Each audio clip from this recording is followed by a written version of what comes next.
So welcome, hello hello hello. अब tri series की आज हम बात करने वाले हैं और ट्राई सीरीज का धमाका जिस तरीके से चल रहा है। कल का मुकाबला मैंने अपनी पहली वीडियो में कहा था कि अफगानिस्तान और इंडिया के बीच में जो मुकाबला है, अफगानिस्तान की टीम श्रीलंका टीम से भी बेटर है और यहाँ तक मैं बताऊँ तो इंडियन टीम से भी बेटर लग रही है।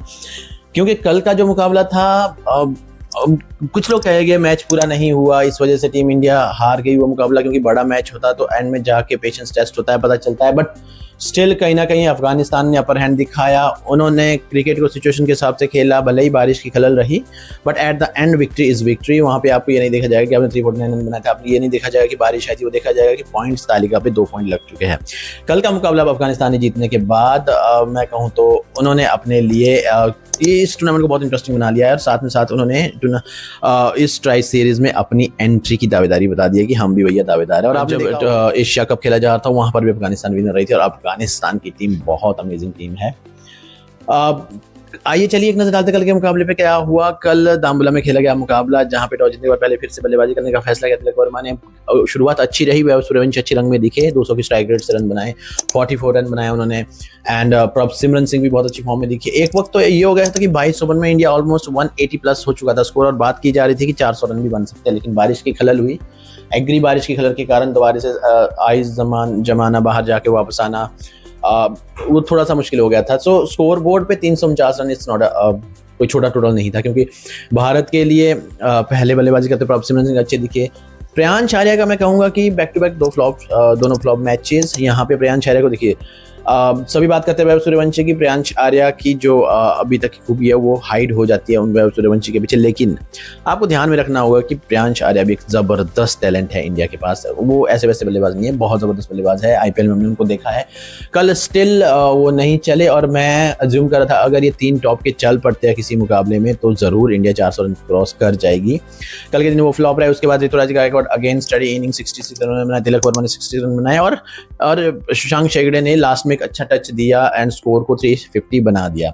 वहीं बात करूं मैं अगर अफगानिस्तान की ओर से तो अहमद रजाई ने 5 विकेट्स लिए एंड साफी ने भी 3 विकेट्स लिए, तो अफगानिस्तान की ओर से भी एक अच्छी गेंदबाजी की गई। लेकिन यहाँ पे इंटरेस्टिंग मोड आता है जब इंडिया गेंदबाजी करने आती है। पहले इमाम मीर की बहुत जबरदस्त शुरुआत रही, उन्होंने 70 बॉल्स में 75 रन बनाए और वहीं पे हसन इसाक अली ने भी 34 रन बनाए एंड रशीद शाह जिन्होंने 51 रन बनाए एंड सभी ने एक अच्छे स्ट्राइक रेट के साथ रन बनाए। देखिए अफगानिस्तान के लिए जब मैच चल रहा था तो उनके लिए टारगेट रिड्यूस हो चुका था, क्योंकि डकवर्थ लुइस बारिश बैक टू बैक आती। 38 ओवर्स में 295 रन बनाने थे। देखिए अगर जितना छोटा आपका टारगेट हो जाता है उतना चेस करना ईजी होता है, लेकिन उन्होंने एक विकेट्स उन्होंने बिल्कुल नहीं गंवाए। शुरुआत जैसे उनको चाहिए थी वो दिला के दी एंड उसके बाद 25 ओवर में 175 रन वो बोर्ड पे लगा चुके थे और वहाँ पे डकवर्थ के हिसाब से वो 3 या 4 रन आगे चल रहे थे, जिस वजह से वो विक्ट्री हुई। देखिए ओडीआई क्रिकेट का यही रूल है कि अगर 20 ओवर तक मुकाबला होता है उसके बाद बारिश होती है तो मैच का रिजल्ट आपको जरूर मिलेगा, जो भी डकवर्थ लुइस के अकॉर्डिंग वहाँ पे आगे चल रही होगी। चलिए यहाँ पे तो चलो मैच पूरा नहीं हुआ, कहीं ना कहीं ये थोड़े से एक्सक्यूजेस है हमारे पास, लेकिन 25 ओवर की गेंदबाजी में भारत की गेंदबाजी कुछ खास नहीं दिखी है। सिर्फ 4 ओवर में अरशद खान को 1 विकेट मिला था एंड उसके अलावा अनुकूल रॉय को 1 विकेट मिला। इसके अलावा किसी भी भारतीय गेंदबाज को विकेट्स नहीं मिली है और गेंदबाजी भी उस लेवल की नहीं थी कि ऐसा नहीं लग रहा था कि बहुत अच्छी तरीके से गेंदबाजी कर रहे हैं। देखिए आपको भी पता था, अगर उनको पता था कि हमने इतने रन बनाने हैं तो आपको भी पता था हमने इतने रन डिफेंड करने हैं, तो हमें भी उस तरीके की गेंदबाजी करनी पड़ेगी। सो कहीं ना कहीं मैं कहूँ कि बॉलिंग का फेलियर जरूर है, बॉलिंग इतनी खास नहीं दिख रही है। Anshul Kamboj again back to back flop ही शो कह सकते हैं। हालांकि फर्स्ट मैच में उनकी एक यॉर्कर ने उनको जस्टिफाई कर दिया था, लेकिन इस मुकाबले में फिर से वो मुझे बिल्कुल भी लय में नहीं दिखे। एंड वहीं पे बात करो अरशद खान की भी विकेट्स ली है बट वो भी महंगे दिखे हैं एंड आयुष बदौनी को भी इस मुकाबले में विकेट नहीं मिला। देखिए आयुष बदौनी आपके पास ऐसे पार्ट टाइम बॉलर या ऑलराउंडर कह सकते हैं जो हर बार आपको विकेट नहीं दिलाने वाले हैं, आपको खुद से भी थोड़ा सा एफर्ट करना होगा। तो कहीं ना कहीं सीरीज बहुत इंटरेस्टिंग होने वाली है। अब यहाँ पे सभी टीमों के लिए भारत के 2 मुकाबले हो चुके हैं, 2 पॉइंट्स के साथ भारत टेबल पे दूसरे नंबर पे, क्योंकि अफगानिस्तान के अच्छी रन रेट के साथ अफगानिस्तान पहले नंबर पे चला गया है। वहीं पे मैं बात करूँ श्रीलंका को अभी खाता खोलना बाकी है। अब अफगानिस्तान और श्रीलंका के बीच में एक मुकाबला खेला जाएगा एंड उसके बाद ये दोनों टीमें एक बार फिर से एक अनकाउंटर में आपस में मिलेगी एंड जो वहाँ पे पॉइंट्स टेबल को अपर एंड पे रखती है वहाँ से वो फाइनल पे जाएगी एंड फाइनल के मुकाबले में जो जीतती है वो ट्राई सीरीज के चैंपियन कहलाएगी।